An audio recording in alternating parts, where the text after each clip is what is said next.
Hey guys, it's Sabrina. Ow, my eye itches. Sorry.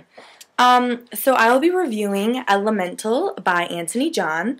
I really enjoyed this cover. I thought it was pretty and it kind of, really displayed the plot pretty well. So I really enjoyed the premise of this book. I didn't enjoy the delivery that the author gave it. But I will go into detail about what this book is. It follows the main character, Tom, and he is 16 years old. He lives in a colony, like in a lost island, with not that many other people, maybe like 20, 30 other people.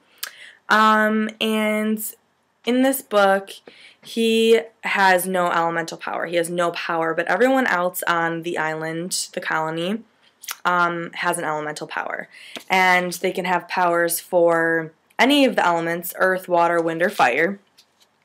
His father has an element for fire, his older brother has an element for fire, and his younger brother is a seer, and his element is, his elemental power is of the earth. He can find like crops and stuff in the ground and find food for them, stuff like that. So what they kind of tell you is everyone has an elemental power but Tom, like I said, and some of them have powers that are not elemental. But I think it's kind of controversial if you have a second power, because it's not an elemental power, so they kind of fear it. The guardians fear it, and the guardians are the adults, basically, of this island. And once you become an adult, you become a guardian, and when you hit like 15 or 16, you become an apprentice of your element, and when you're younger, you can still have your element, but you're not fully developed yet, so I don't think there's a name for what they are, but once you hit like 15 or 16, you become an apprentice, and you work with the guardian of your elemental power to help you further develop yours. So basically, most of the elemental powers, or all of the powers, even the ones that are not elemental, are passed down through bloodlines. So that is why Thomas's father and his older brother both have power of fire. And other people on the island have a different power that's not elemental, but they all kind of keep it a secret. Not that many people have them that I know of, but they kind of keep it a secret because it's kind of feared and no one really likes to talk about it. So because the main character is the only person who does not have an elemental power, he's kind of an outcast, from the Guardians at least. His friends, he does have friends, and there is a stupid love triangle that I just thought was completely stupid. It wasn't even, it kind of bothered me, guys, let's be honest here. It was uncalled for, and it wasn't fully developed, and it was just, I didn't enjoy the love triangle, but it was between Rose, who has an elemental power for water, and Alice, who has an elemental power for, oh my god, I don't even remember. She has an elemental power for something, but I don't remember what it was. I don't know. But anyway, no one ever touches Thomas. It will come to me. Alice's power will come to me. No one ever touches Tom because they're afraid that if they touch him, that they will be infected by not having a power. So the only person who does ever touch him is his father. So what happens is there is an incoming storm, and we have people on this island who can predict weather, like when storms are coming in. And one of the guardians does not, for some reasons, predict the storm coming when it does or how severely it is. So the children immediately leave at all times. They leave and they go to this abandoned island called Skeleton Island. And they go there to stay whenever there's like a hurricane or a really bad storm, because there's kind of like more shelter there, and they just go there to be more protected. So they always send one guardian over with them, and her name is, I think, Laura or Lorna. L-O-R-A, I think it is. Laura. Yeah, L-O-R-A. So she goes to stay with the kids on the Skeleton Island while the guardians stay to protect and preserve the island that they live on. And just so that you know, there is a really cool map in the front, which I did enjoy. I thought was pretty interesting. So the county they live on is on Hatteras Island, and the skeleton island is called Roanoke Island. But I like Skeleton Island better. It sounds cooler. So the children have never been allowed to go around and check the Skeleton Island and see what's in all the different buildings, because I believe it's Rose's grandfather was investigating one of the buildings and he fell and injured himself, but that is a lie. And throughout this book, you come to find out that everything that the Guardians have told these children have always been a lie. So there are a lot of plot twists, and the author could have made it so much more interesting, but he just didn't, and that pissed me off because I really loved the book, and I wanted to love it even more, but I just couldn't. Thomas was an okay character for me. I wasn't really invested in what happened to him.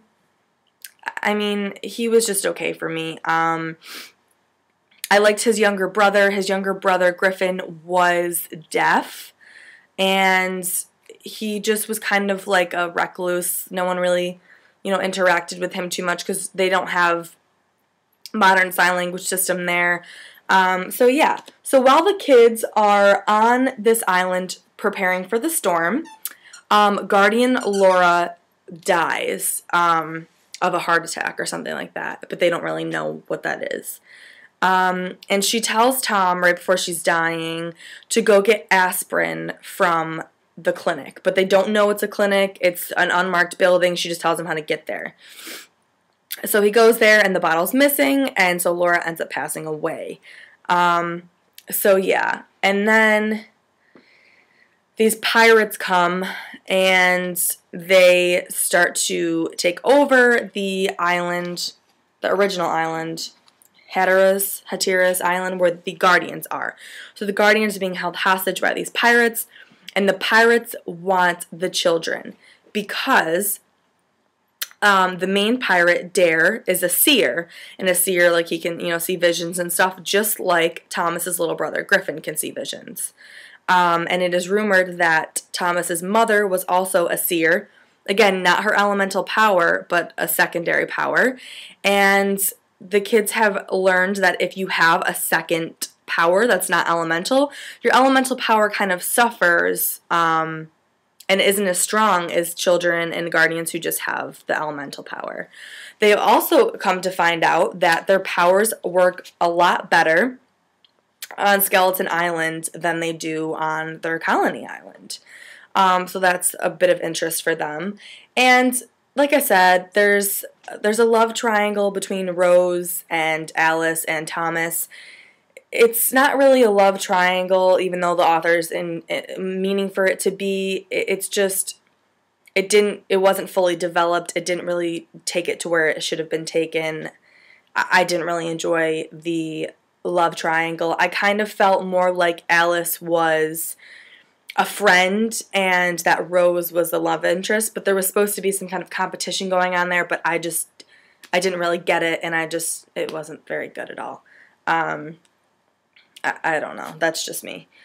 So there's a whole big thing with the pirates, and like I said, I love all the elements of this book. Elemental. Anyway, I love all the different features and the elements of this book. I just don't think that the author delivered them the best that he could have. But I really did enjoy the book. I just couldn't connect to Tom. I liked a lot of the secondary characters better than him. I did like Rose. Her element was water. She could supply food for them because she could like coax the fish into coming to her, and then they would, take the fish. And this book was basically about the children finding out that their whole lives have been a lie. Everything about their powers have been a lie. There's a plot twist after plot twist after plot twist in this book. Some things are predictable. Some things aren't predictable. But what really hooked me and what made me actually love the book more than I originally had was the epilogue, basically. The last 5 pages of the book and the epilogue made me rate this book higher and made me need to read the sequel as soon as it comes out. No questions asked. But the pirates were an interesting twist. I just wish that they were further developed, and they did play a large role in the book, but they weren't as developed, and there wasn't that much of a description of them. It was just running from the pirates, gotta get away from the pirates. So I wish that there was a little bit more with the pirates. But you do learn a lot of background information.